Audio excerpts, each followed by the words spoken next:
हर हर महादेव। जय माता दी। ऋषिगण सूत जी से कहते हैं, हे सौम्य, आपने मधु और कैटभ के साथ भगवान विष्णु द्वारा महासिंधु में 5000 वर्षों तक युद्ध किए जाने की चर्चा की थी। महावीर्य संपन्न, किसी से भी पराभूत न होने वाले तथा देवताओं से भी अपराजय वे दोनों दानव उस एकांड वल के जल में किससे प्रादुर्भाव हुए थे? वे असुर क्यों उत्पन्न हुए और भगवान के द्वारा उनका वध क्यों किया गया?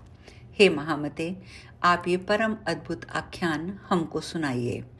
हम लोग ये कथा सुनने के इच्छुक हैं और आप अति प्रसिद्ध वक्ता हैं। हमारा और आपका यह संपर्क दैव योग से हुआ है। मूर्ख के साथ स्थापित किया गया संपर्क विष से भी अधिक नष्टकर होता है और इसके विपरीत यदि विद्वानों का संपर्क किया जाए तो पीयूष रस के तुल्य माना गया है।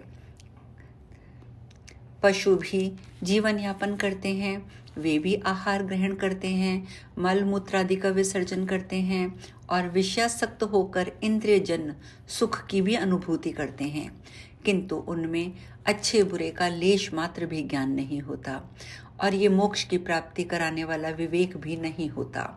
अतएव उत्तम बातों को सुनने में जो लोग श्रद्धा भाव नहीं रखते उन्हें पशु तुल्य समझना चाहिए, क्योंकि एकमात्र यही अंतर है एक पशु और एक मनुष्य में।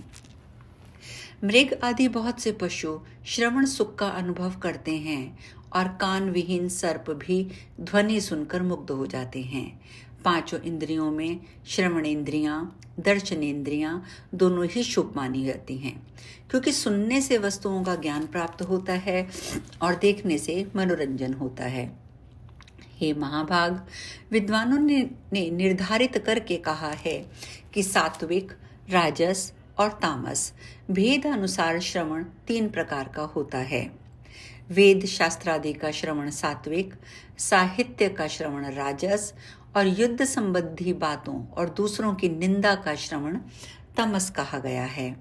प्रज्ञावान पंडितों द्वारा सात्विक श्रवण के भी उत्तम, मध्यम और अधम ये 3 प्रकार बताए गए हैं। उत्तम श्रवण मोक्ष की प्राप्ति कराने वाला, मध्यम श्रवण स्वर्ग देने वाला और अधम श्रवण भोगों की उपलब्धि कराने वाला कहा गया है। विद्वानों ने अच्छी तरह सोच समझकर ही ऐसा निर्धारण किया है। साहित्य भी 3 प्रकार का होता है। जिस साहित्य में स्वकीय नायिका का वर्णन हो वह उत्तम, जिस साहित्य में वैश्याओं का वर्णन हो वह मध्यम और जिस साहित्य में पर स्त्री वर्णन हो वह अधम साहित्य कहा गया है। शास्त्रों में परम निशांत, विद्वानों में तामस श्रवण के 3 भेद बतलाए गए हैं। किसी पापाचारी के संहार से संबंधित युद्ध वर्णन का श्रवण उत्तम, कौरव पांडवों की तरह द्वेष के कारण शत्रुता में युद्ध वर्णन का श्रवण मध्यम और अकारण विवाद और कलह से उत्पन्न हुए युद्ध का वर्णन अधम माना गया है। हे महामते, इनमें पुराणों के श्रवण की ही प्रधानता मानी गई है, क्योंकि इनके श्रवण से बुद्धि का विकास होता है, पुण्य प्राप्त होता है, पाप नष्ट हो जाते हैं। अतएव हे महामते, पूर्व काल में द्वैपायन महर्षि व्यास ने से सुनी हुई समस्त कामनाओं को सिद्ध करने वाली परम पौराणिक कथा आप हमसे कहिए।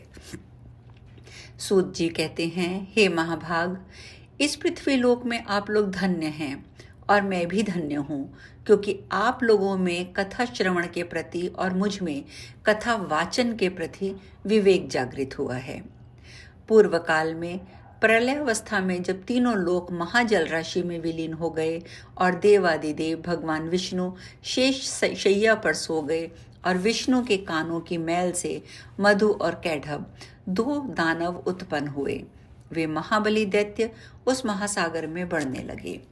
वे दोनों दैत्य क्रीड़ा करते हुए उसी सागर में इधर उधर भ्रमण करते रहे। एक बार क्रीड़ा परायण विशाल शरीर वाले उन दोनों भाइयों ने विचार किया कि बिना कारण तो कोई भी कार्य नहीं होता, ये एक सार्वत्रिक परंपरा है। बिना किसी आधार के आदेय की सत्ता कदापि संभव नहीं। अतः आधार आधे का भाव हमारे मन में बार बार आता रहता है। अति विस्तार वाला और सुखद ये जल किस आधार पर स्थित है, किसने इसका सृजन किया है, यह किस प्रकार उत्पन्न हुआ और इस जल में निमग्न हम लोग कैसे स्थित हैं, हम दोनों कैसे पैदा हुए, किसने हम दोनों को उत्पन्न किया, हमारे माता पिता कौन हैं, इस बात का ज्ञान भी हम दोनों को नहीं है। सूत जी कहते हैं, इस प्रकार चिंतन करते हुए वे किसी निश्चय पर नहीं पहुंचे। तब कैटभ ने जल के भीतर अपने पास स्थित मधु से कहा। कैटभ बोला, हे भाई मधु, हम दोनों के इस जल में स्थित रहने का कारण कोई अचल महाबली शक्ति है, मैं तो ऐसा मानता हूँ। उसी से समुद्र का संपूर्ण जल व्याप्त है और उसी शक्ति के आधार पर ये जल टिका हुआ है तथा वे ही परात्परा देवी हम दोनों की भी स्थिति का कारण है।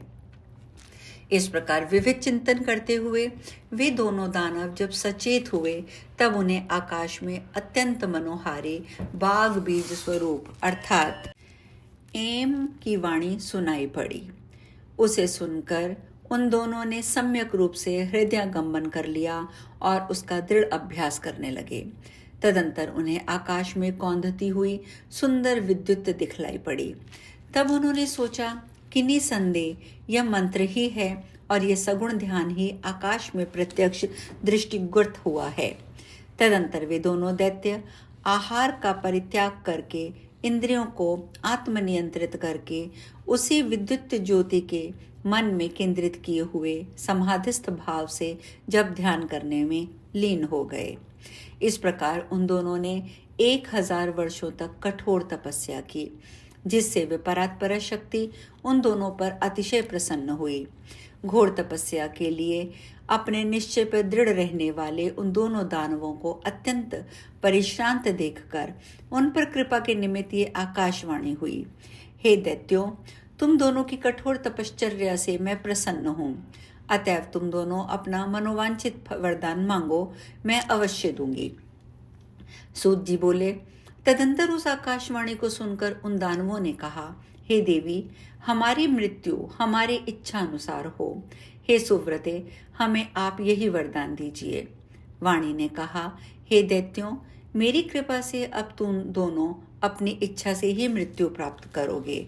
दानव और देवता कोई भी तुम भाइयों को पराजित नहीं कर सकेंगे, इसमें संदेह नहीं है। सूत जी बोले, भगवती से ऐसा वरदान प्राप्त करके वे दोनों दैत्य मदोन्मत्त होकर उस महासागर में जलचर में जीवों के साथ क्रीड़ा तत्पर हो गए।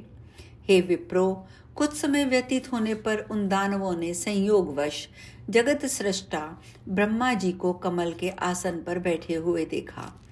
उन्हें देखकर युद्ध की लालसा से वे दोनों महाबली दैत्य प्रसन्न हो उठे और ब्रह्मा जी से बोले, हे सुव्रत, आप हम लोगों के साथ युद्ध कीजिए, अन्यथा ये पद्मासन छोड़कर आप अविलंब जहाँ जाना चाहें वहाँ चले जाइए। यदि आप दुर्बल हैं तो इस शुभ आसन पर बैठने का आपको अधिकार नहीं है। कोई वीर हैं तो आप इस आसन का उपभोग कर सकते हैं। आप कायर हैं, अतः अति शीघ्र इस आसन को छोड़ दीजिए। उन दोनों दैत्यों की ये बात सुनकर प्रजापति ब्रह्मा चिंता में पड़ गए। तब उन दोनों बलशाली वीरों को देखकर ब्रह्मा जी चिंताकुल हो उठे और मन ही मन सोचने लगे कि मुझ जैसा तपस्वी इनका क्या कर सकता है। इस प्रकार यहाँ 6ठे अध्याय का समापन होता है। हम 7वें अध्याय की चर्चा करते हैं। सूत जी कहते हैं, तदंतर उन दोनों वीरों को देखकर सर्वशास्त्रवेता ब्रह्मा जी साम, दान, भेद आदि नीतियों के माध्यम से युद्ध की समाप्ति का उपाय सोचने लगे। इनके वास्तविक बल का मुझे कोई ज्ञान नहीं है। नीति के अनुसार जिसके बल की जानकारी न हो उसके साथ युद्ध करना कदापि भी उचित नहीं होता। यदि मैं इस समय इन मदोन्मत्त दुष्ट दानवों की स्तुति करता हूँ तो इससे स्वयं मेरे द्वारा अपनी निर्बलता प्रकाशित होगी। निर्बलता प्रदर्शित करने पर इसमें कोई एक मेरा वध कर देगा। इनके साथ इस समय मैं ना तो दान नीति और ना ही भेद नीति को ही उपयुक्त समझता हूँ। अतः इस समय उचित यही है कि मैं शेष नाग पर सोए हुए चतुर्भुज एवं पराक्रमी भगवान विष्णु को जगाऊं वे मेरी विपत्ति अवश्य ही दूर करेंगे। मन में ऐसा सोचकर कमल नाल का आश्रय लेकर पद्मयोनि ब्रह्मा जी मन ही मन दुखनाशक विष्णु जी के शरणागत हो गए। वे शुभ संबोधनों के द्वारा योग निद्रा के कारण स्पंदन रहित उन नारायण जगतपति भगवान विष्णु को जगाने के लिए उनकी स्तुति करने लगे। अब ब्रह्मा जी ने किस प्रकार स्तुति की ये चर्चा कल करेंगे। हर हर महादेव, जय माता दी।